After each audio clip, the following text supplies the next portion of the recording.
1,800 pesos lang monthly, guys. Mauuwi nyo na tong ating Luda Fury with reverse camera pa yan. May pa-ilaw pa sa loob. May mini fan. May pa-luggage truck pa yan. Spare tire and mag sa halagang 1,800 watts. Charot. 1,800 pesos. Diba? At may reverse na yan. May lagay na yan sa likod. Meron pa yung dancing glow light. Ayan o, sa ilalim, guys. So, kitang-kita nyo naman. Naka-digital panel gauge.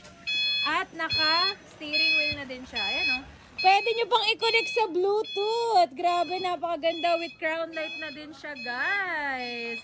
So, mga gusto mag-order for only 65,000 pesos, naka-pre-delivery na tayo within Metro Manila, Laguna, Bulacan, Rizal, and Cavite. Sa cash price po yun na. Pero pag gusto nyo ng installment, 1,800 pesos ng monthly, mauuwi nyo na po itong ating Fury Luda 4 wheels. Grabe naman yun.